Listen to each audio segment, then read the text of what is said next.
It's the heavyweight fight the Big 12's been waiting for. Undefeated BYU versus red hot Texas Tech. Game days in Lubbock. They finally decided to give more love to the Big 12, something we at Break the Huddle have been doing all season long. Tortillas banned, noise cranked to the 11. Bachmeier versus Behren Morton, two of the best young quarterbacks in America, square off with Big 12 title and college football playoff dreams on the line. I'm your host, Nathan Johnston, alongside betting expert for Break the Huddle, Rooster's Cocky Picks. It's time to break the huddle. Rooster, let's set the stage for this crowd, shall we? Stats snapshot right off the bat. Texas Tech offensively, 492 yards per game, ranked 5th in the nation. 43 points per game, ranked 3rd. Texas Tech defense only giving up 271 yards per game, ranked 10th in the nation. And their rush defense ranked 1st at 74 yards per game. That is incredible. BYU offensively, 433 yards offensively, ranked 34th in the nation. And then their rush offense ranked 15th in the nation at 216 yards per game. And then finishing off with BYU's defense, giving up only 318 yards per game, ranked in the top 30 in the nation, and only giving up 17 points per game, ranked 16th in the nation. Joey McGuire came out early in this week and said, quote, "It's going to be a heavyweight fight. Kalani's one of the best coaches out there. His team plays complementary football in all 3 phases." On the other hand, Coach Sataki says, quote, "We're just focused on our prep. Texas Tech's a complete team, deep, well coached, and dangerous in all 3 phases." Each coach has a lot of respect for the other and for their respective team. Rooster, which phase wins this matchup? Tech's top 5 offense or BYU's top 20 defense? I think it's got to be Texas Tech's offense is going to be the deciding factor in this one. In every game that Behren Morton has started and finished, Texas Tech has scored 35 or more points. That is an outrageous number considering that this includes all of the Power 4 games, all the Big 12 conference games they've played. When you take a look at BYU's offense, they've only scored 35 or more points in 3 games this entire season, while Behren Morton has put up 35 at will every time he touches the field. Every time you get to a game with Texas Tech, it's a matter of who's going to score the most points. I know it's a cliche thing to say about how the team at the end of the game with the most points wins the game, but that's simply the truth when it comes to Texas Tech, because your defense is not going to stop their offense. It's a matter of how many points can you score against their defense, and then just pray to God that you can somehow have more. Yeah, and that's a great segue. Let's look at our top matchups for this game, starting off with our matchup number 1, BYU's ground game versus Texas Tech's run defense. BYU averages 216 on the ground. LJ Martin's status continuing to trend upward after the bye. Look for him to get back healthy in this one. Texas Tech allows just 74 yards rushing per game, best in the nation, Rooster. And you can expect BYU to use Bachmeier in a designed run game all day long to offset the front. Sataki said in his press conference earlier this week, quote, "We've seen a lot of great D-lines, but this will be the best we've seen all year. We have to be at our best up front and on the road," by the way. McGuire, on the other hand, on BYU's offense said, quote, their quarterback's a load. He'll run over people. We've got to tackle him high and gang tackle. Make sure he knows he's in a football game." So listen, they're coming ready to hit him at every angle. Rooster, my question to you is, if Martin's limited, does BYU lean heavier on quarterback power or tempo, quick game to the flats? Which one do you think they lean more towards, the quarterback power or the quick pass game for Bachmeier? I believe that in this specific matchup, you've got to lean more towards the quick tempo, use screen passes as your run game, because simply put, your quarterback cannot take shot after shot and expect him to continue to keep up his passing performance like he has this past year. You have Chase Roberts, you have Parker Kingston, you have a plethora of fast wide receivers on the outside. You're going to have to be able to get them in screens, shovel passes, reverses, end arounds, anything to spread the defense out as much as possible, because you're already going to have to score a lot of points in the first place. You're not going to be able to just use your quarterback and get 5 yards of carry and expect that to sustain throughout the course of the entire game, because either you're going to continue to get stuffed or your quarterback is not going to be the quarterback you started the game with. You've got to use screen passes, and you have to speed up the tempo. Yeah, you're exactly right, Rooster. And I think another guy that's going to play a key factor in this game, both in the run game and pass game, is tight end Carson Ryan, right? Tight end transfer from Utah, 6'4", 250 pounds, redshirt senior. He's going to play a pivotal spot in this matchup because everyone wants to talk about Chase Roberts and Kingston and the other weapons that Bear Bachmeier has on the outside. But Carson Ryan's got to step up in this game. I have been so high on Oscar Delp as a tight end for Georgia and his ability to block. He is the most selfless player in all of college football. That guy has to be Carson Ryan this Saturday if BYU is going to have a chance to win. I'm talking chip blocks. I'm talking, find the hole in zone defense to get Bear comfortable in some early down throws. They've got to use Carson Ryan more in this one, probably more than they've used him all year. That's my factor for this game. Now, let's flip it over to the other side of the ball for matchup number 2. Behren Morton and Dickey versus BYU's front 7. Morton, 1,700 yards overall passing, 15 touchdowns. He looked sharp last week. Texas Tech put up 43 points on Kansas State last week. BYU defensively forces turnovers, plus 10 in the turnover margin, and ranks top 20 on third down efficiency, 31% allowed against them. McGuire has a good take on this one as well on the BYU's defense. He said, quote, "Big-time players make big-time plays in big-time games. We need our guys, Caleb Douglas, Cam Dickey. They've got to step up." And then Sataki on the other side talking about Texas Tech's offense. Texas Tech can hurt you fast. In 3 to 5 minutes, they can take over a game. And we've seen that week after week. Doesn't matter if it's Morton. Doesn't matter if it's their backup Hammond. Heck, it doesn't matter if it's their third string quarterback. Yeah, he struggled against Arizona State, but they still put up points. Rooster, who hits the first haymaker? Morton deep to Douglas or Bear breaking containment on 3rd and 7? I'm going to lean the way of Behren Morton just because I truly believe in Texas Tech's offense. I continue to say I just think they probably have the best offense in the entire country, in my opinion. They continue to score points at will. However, I also believe that Texas Tech's turnover problem is something that has come back to haunt. Is something that is going to come back to haunt them eventually. It may even be in this game, because if you watch the Texas Tech Kansas State game last week, I believe Texas Tech had 2 turnovers in the first quarter alone. That is something you cannot do against top teams. And BYU, while we're sitting here just praising Texas Tech, BYU's ranked as the higher team. BYU is number 8 and Texas Tech's number 9. And that is because they've won more games. Texas Tech's turnover problem is something that is very hard to overcome, albeit their one loss is because they had Will Hammond, the backup quarterback, in the game. But I think in this game, Texas Tech, while they're still going to be a lot more aggressive, they may take out a lot. They may tell Behren Morton that he cannot scramble as much. He may not be able to move in the pocket as much, simply because their backup quarterback, Will Hammond, tore his ACL a couple weeks ago.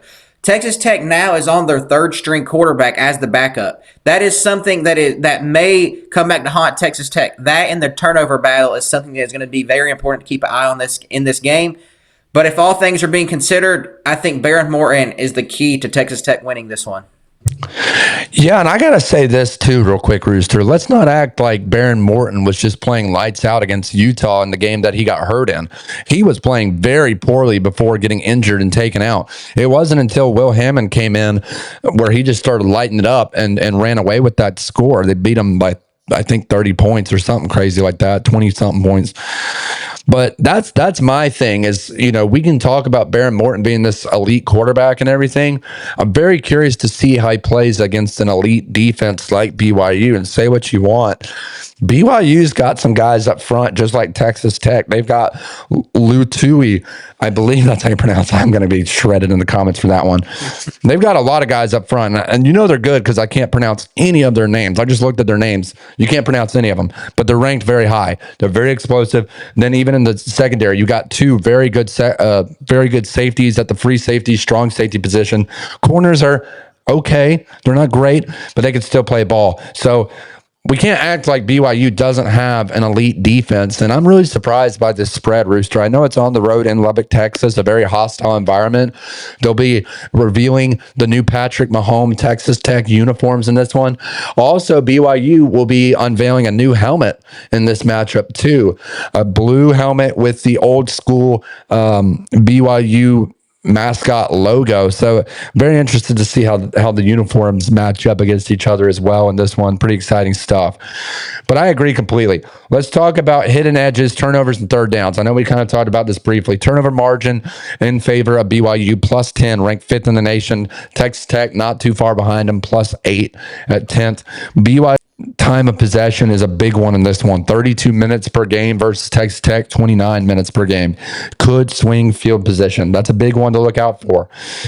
Let's talk about the intangibles and game day energy at Texas Tech. You know, game day returns to Lubbock. Texas Tech students camp. Since Sunday, they've been camping out, Rooster. So I don't know what's going to happen in this one. Those fans are excited.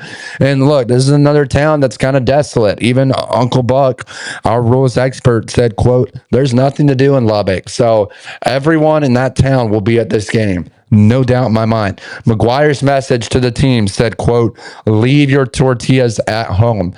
Let the noise do the work." And then Sataki's response, it's going to be fun to go somewhere new. We've been in hostile places before. Crowd factor could affect BYU's snap timing early, especially if the refs decide to say, "Hey, we're going to throw a penalty for clapping," which I think is ridiculous. We'll talk about that in another video in the offseason. Rooster, does the environment shift momentum early, or does BYU weather it and grind Tech down? I think the environment will play a factor to some extent, but it's not going to play nearly as big a factor as it would against some other teams. I mean, BYU's coming in a game where they were the underdog at Iowa State, who many believe is one of the most hostile environments in the Big 12 for a home game. And they went in there and just manhandled Iowa State. BYU is a very experienced, seasoned team outside of their quarterback, who has been playing like he's a senior, even though he's a true freshman. So I don't think the big moment is really going to affect BYU too much. But of course, the home field advantage always gives the home team a little boost of adrenaline. It may come into play on some crucial third downs, but over the course of the game, I don't think it'll impact BYU to the extent that it's the major deciding factor in the game. Yeah, let's talk about keys to victory for both of these teams, Rooster. Starting off with Texas Tech. Number one, stop quarterback run plus RPO edge game with Behren Bachmeier. He's elite. You talked about him yourself. He's a true freshman on paper, but statistically, he's looked like a redshirt senior that's played in his 7th year of college football. Number two, win early downs. Force Behren Bachmeier to throw from the pocket. You let this guy escape, he's going to cause issues. It's just plain and simple, period. And number three, cash and red zone, drives over field goals. We talked about that earlier in another video, Rooster. You got to finish drives. You cannot finish with field goals because the other team will make you pay. BYU, on the other hand, keys to victory. BYU's key to victories. Number one, establish the run, 175 plus yards and time of possession at 32 plus minutes. They've got to keep Behren Morton and that Texas Tech offense off the field and crush the defense slowly but surely. That way, by the time the third and fourth quarter come around, you can't do anything about it. Number two, protect Bachmeier from Bailey and the rush. Look, this defense is elite. They paid premium money for these guys to come play in Lubbock. They're going to be coming after Behren Bachmeier all afternoon long. And number three, stay +1 turnovers and steal a possession on special teams. They've got to create momentum. When you're on the road, it's going to be hard to play offensively. The noise is not going to be in your favor. Can you create some turnovers to get the noise factor down in that crowd? Now, Time for our predictions. Rooster, I'll turn it over to you. Texas Tech, 10.5-point favorite on Saturday afternoon on ABC, 12 p.m. kickoff Eastern time in Jones AT&T Stadium. Number 8, BYU at number 9, Texas Tech. Rooster, who takes away this win in Lubbock, Texas in a Big 12 game? Nate, one thing that we didn't mention that I think is going to be playing a major part in this game, well, not a major part, but it will play to some extent in this game, is the time of the kickoff. Because these are two teams that are used to playing night games, afternoon games that are kicking off around 4 to 7 p.m. And this is a game that's going to be starting at 11 a.m. local time, I believe. For BYU, this is basically a 10 a.m. game for them. So something that is not going to be getting a lot of talk build up to the game that may play a factor to start the game. Teams may come out slow, but I don't think it'll be a major deciding factor. However, when we look at and we start to pick the game itself, I do believe that BYU's defense will be able to hold off Texas Tech's offense to some extent. However, I think Texas Tech will get the job done in this one. I just think their offense is too good. I do think, however, that this spread that has been set of 10.5 points is an astronomical number for it to be a top 10 matchup. I do think this game stays within a touchdown, potentially a field goal, but give me Texas Tech to get the job done in the end. Yeah, this is a great matchup. Early kickoff, as you mentioned. You wonder how that plays into this game. I mean, look, if it's a 1 hour difference, I personally don't see it being that big of a disadvantage for BYU because Texas Tech is having to play early too. So, yes, I think it could play a factor in terms of crowd level noise. I think they'll get up for this one. I think it'd be a lot different if it was a 7 or 6 p.m. kickoff in Lubbock. The point spread to what you were saying, 10.5, is just complete disrespect to BYU and what they've been able to accomplish this year. And that's why I'm taking the BYU Cougars in this one. Listen, I have picked BYU all year long, and I will continue to stick with them until I can't anymore. I think they're going to struggle. I think Texas Tech is going to give them a fight. But I think in the end, BYU just finds a way to win. I think Bachmeier is a lot more sneaky runner than most people give him credit for. He's kind of that big body build, but man, does he have some ability to juke people out of their shoes and put them on ice skates. I think it's going to be a great game. I think it's going to be one of the best matchups of the year in terms of college football. But give me the BYU Cougars late in this one. 42-35, BYU takes the win on the road in Lubbock. Drop your score predictions down below. Be sure to hit that subscribe button. Help us to get to 1,000 subs. We really appreciate all the support so far. And be sure to tune in Friday night for our Break the Huddle After Dark episode, where we will be calling the Memphis Tulane game live with live commentary and analysis. You won't want to miss it. We'll see you Friday night. It's time to Break the Huddle.